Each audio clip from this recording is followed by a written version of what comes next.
The key smoothly turned in the lock, emitting a satisfying click. However, the ambience that awaited me within our recently constructed home was far from pleasant. Positioned defiantly in the center of our living room was Derek, my husband of 3 years. His arms were folded, and a smirk danced on his lips. "This house is mine, Evelyn. I'm going to live here with my parents. If you don't like it, you can leave," he declared, his voice devoid of the warmth I once knew. Frozen for a moment, I grappled with the reverberating words. "What are you talking about, Derek?" My voice barely rose above a whisper, a stark contrast to the turmoil within me. Derek thrust a business card into my hand. "A divorce attorney." "I thought you might need this," he added, his smugness triggering waves of nausea. The room spun, and I clutched the marble countertop for support. "Why are you doing this?" I managed to ask, my voice trembling.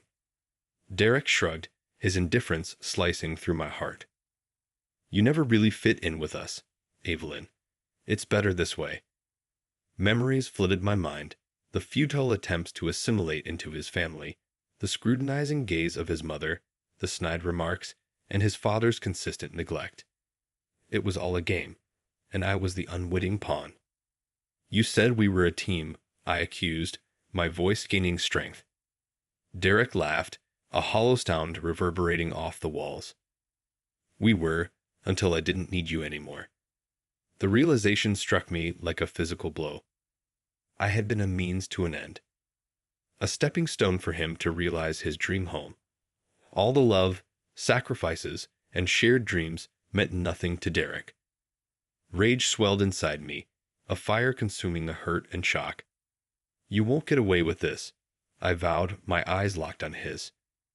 Derek's smirk faltered, a flicker of doubt crossing his face. "What can you possibly do, Evelyn?" he sneered. "You'll see," I replied, my voice steady now. "Karma has a way of coming back around." Turning away, I walked out of the house, the crumpled divorce attorney's card clenched in my fist. Stepping into the sunlight, I felt a weight lifting off my shoulders. Free from his manipulative grasp, I was determined to ensure Derek regretted every hurtful word and deceitful action. I didn't know how or when, I thought, but one thing was certain. Derek was going to pay for what he had done, and I was going to be the one to collect. The coffee shop buzzed with activity, but I sat in a quiet corner, an untouched latte growing cold before me.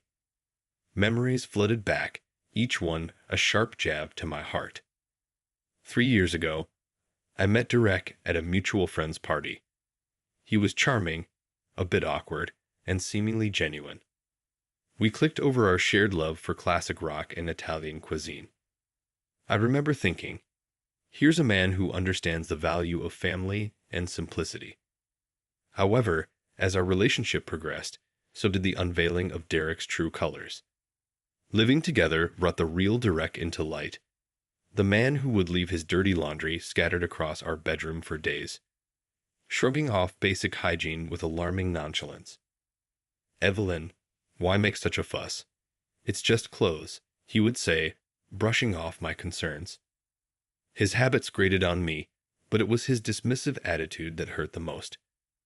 He never valued my comfort, always prioritizing his convenience over our harmony. Every time I tried to address it, he would deflect, saying, "My mom never complained about doing these things for me." Visits to Derek's parents' house were a revelation.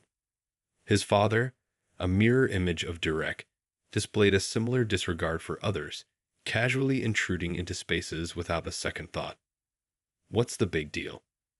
He'd chuckle when I expressed my discomfort. His mother, seemingly gentle, always rushed to clean up after the men, reinforcing their behavior in that household. Derek's habits weren't flaws, they were norms. Despite all this, I clung to the hope that love would smooth out these rough edges. As time passed, my hope transformed into disillusionment. The man I had fallen in love with turned out to be a facade, and beneath it was someone who cared for nothing but his own desires. The stark contrast between the Derek I knew and the one I lived with was jarring. I felt deceived, trapped in a relationship that was more convenient for him than a true partnership. "You're always making a big deal out of nothing, Evelyn," Derek would say during our arguments, his words laced with disdain. And now, his ultimate betrayal, the house meant to be our dream, our future, was just another chess piece in his selfish game. A fire ignited within me, fueled by every belittling comment and dismissive gesture. Derek had revealed his true colors, and it was time for me to show mine. He thought he could discard me like one of his dirty shirts, but I wasn't going to be tossed aside so easily.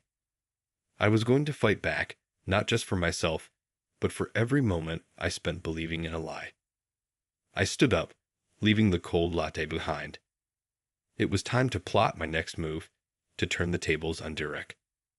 He may have believed he had won, but the game had only just begun. Standing outside the small but cozy space that now housed my nail salon, the sign above the door proudly displayed Evelyn's Elegance. This name symbolized more than just a business. It was a declaration of my newfound independence. The early days were tough. I worked tirelessly, my hands often aching from the meticulous artistry my job demanded. However, with each stroke of polish and every satisfied customer, I rebuilt the confidence Derek had tried to shatter. "Your work is incredible, Evelyn, Mrs. Thompson," one of my regulars remarked one day. "You've got a real gift." Her words were a balm to my weary soul. Starting from scratch with nothing but my skills and determination, Derek may have thought he left me with nothing, but he was wrong. He had underestimated my resilience. As my business grew, so did my resolve. I wasn't just going to survive, I was going to thrive. Part of that meant ensuring Derek got what he deserved. One evening, as I balanced my books, I smiled at the numbers. My salon wasn't merely surviving, it was prospering. I was approaching my goal of financial independence, a stark contrast to the life Derek must be leading. I recalled his arrogance, the smug face as he handed me the divorce attorney's card, thinking he had secured his future with that house. Little did he know, the financial noose was tightening around his neck. Through mutual friends, I learned that Derek was struggling. The mortgage payments were higher than he anticipated, and his parents, far from the financial safety net he expected, became an additional burden. A plan began to form in my mind. Derek had always been terrible with money, relying on others to bail him out. But this time, there would be no rescue. I was going to make sure of that. As I polished the nails of my next client, a mischievous smile played on my lips. "Everything all right, Evelyn?" the client asked. "Better than all right," I replied. "I'm just enjoying the thought of karma in action." In my mind, I pictured Derek floundering under the weight of his decisions, his dreams crumbling like the walls of the house he had stolen from me. But this was just the beginning. I wasn't going to sit back and watch. I was going to be the architect of his downfall, and every step of his descent would be a step up for me. Derek had built his house on lies and deceit. It was only a matter of time before it all came tumbling down, and I, Evelyn, would be there to witness it, my hands clean, my conscience clear. The ringing of my phone broke the silence of the evening. Glancing at the caller ID, I saw it was Derek. A sense of satisfaction washed over me. This was the moment I had been preparing for. "Hello, Derek," I said, my voice calm and composed. "Evelyn, you need to help me," he blurted out, panic lacing his voice. The desperation in his tone was music to my ears. "Why would I help you?" I asked, feigning ignorance. "It's the house, Evelyn. I can't afford the mortgage, and the bank is threatening foreclosure," he explained. I almost laughed at the irony. Derek, who had once flaunted his control and financial stability, was now at the mercy of his own poor decisions. "You were always so confident in your finances, Derek. What happened?" I prodded, unable to resist the urge to twist the knife a little deeper. I underestimated the costs, and my parents. They're draining me. I can't keep up with everything," he confessed. I could picture him now, the once arrogant man crumbling under the weight of reality. That sounds like a tough situation, I replied, my voice dripping with feigned sympathy. Evelyn, please. You were always the one who managed our finances better. I need you. I need your help. His plea was pathetic, and it filled me with a sense of power. This was the man who had thought he could discard me like yesterday's news. Now he was begging for my help. Derek, you made your choice, I said firmly. You chose that house over our marriage. You chose your comfort over our partnership. Why should I bail you out? There was a pause on the line, and I could almost hear the cogs turning in his head, trying to come up with a convincing argument. I'll do anything, Evelyn, please. I'm begging you, he pleaded. The word begging resonated in the air, sweet vindication for all the hurt and betrayal he had caused me. I'm sorry, Derek. You're on your own this time. Maybe it's time you learned to clean up your own mess, I said, a smirk forming on my lips. I hung up the phone before he could respond, a wave of exhilaration rushing through me. Derek was finally getting a taste of the consequences of his actions, and I had front row seats to the show. As I sat there, basking in the glow of my small victory, I knew this was only the beginning. Derek's downfall was inevitable, and I was going to make sure he felt every bit of the pain he had inflicted on me. His house of cards was falling, and I wasn't going to lift a finger to stop it. After all, karma has a way of coming back around, and for Derek, it was only just beginning. The morning sun cast a warm glow over the thriving salon, now buzzing with activity. As I prepared for my first client of the day, a familiar face appeared at the door. It was Derek, looking disheveled and desperate, a stark contrast to the confident man he once was. Evelyn, we need to talk, he said, his voice lacking the arrogance I remembered. This isn't a good time, Derek. I have clients, I replied, not bothering to hide my indifference. It's about the house. I'm losing it, Evelyn. I've got nowhere to go. The bank is taking everything, he explained. I paused, taking in the sight of him. This was the man who thought he could cast me aside, who believed he could control everything and everyone around him. Now he was crumbling before my eyes. Derek, you made your bed. Now you have to lie in it, I said, my words deliberate and cold. But I thought you might. What? Come to your rescue after everything you've done. I cut him off, the satisfaction of seeing him like this indescribable. He took a step forward, desperation clear in his eyes. Evelyn, please. I was wrong. I see that now. I need you, he pleaded. I looked at him, really looked at him. This was the man I had once loved, the man I had built dreams with, and he had betrayed me without a second thought. No, Derek, you don't need me. You need to take responsibility for your actions. You need to face the consequences of your choices, I said. I could see the realization dawning on him, the understanding that there was no way out, that he had reached the end of the road. I'm sorry, Evelyn, truly I am. His apology was too little, too late. I had moved on, built a life that was mine and mine alone, a life where he had no place. Goodbye, Derek.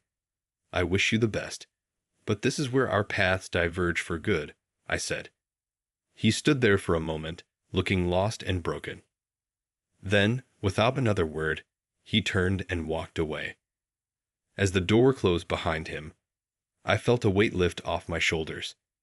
I had faced my past, and I had come out stronger. The salon was closed for the day, and I sat alone reflecting on the journey that had brought me here. The walls, once bare, were now adorned with accolades and tokens of appreciation from clients, a testament to my hard work and resilience. A knock on the door interrupted my thoughts. I hesitated, then stood to answer it. To my surprise, it was Mrs. Gardner, Derek's mother. Evelyn, may I come in? Her voice was timid, a stark contrast to the domineering woman I remembered. I nodded, curiosity piqued. Of course, Mrs. Gardner. What brings you here? She took a seat, her hands wringing in her lap. I wanted to apologize, Evelyn, for everything. Her words took me aback. This was the woman who had sided with Derek, who had berated me for not conforming to their way of life. Why now? I asked, my voice steady despite the emotions swirling inside me. She sighed, a look of defeat in her eyes. Since you left, everything has fallen apart. Derek lost the house, and we're struggling to make ends meet. I see now how wrong we were, how we treated you. There was a part of me that wanted to relish in her misery, to savor the taste of vindication. But looking at her, a broken woman, I realized that my victory lay not in their downfall, but in my own rise. Mrs. Gardner, I've moved on, gone from that part of my life. What happened with Derek was unfortunate, but it led me to where I am today, I said. She nodded, tears brimming in her eyes. I just wanted you to know that I'm sorry, truly sorry. You didn't deserve any of it. She offered her a small smile. Thank you for saying that. I hope things get better for you and your family. As she left, I felt a sense of closure wash over me. The chapter of my life that included Derek and his family was officially closed. I turned to gaze at my salon, my sanctuary. It was more than a business. It was a symbol of my strength, my independence, and my ability to overcome adversity.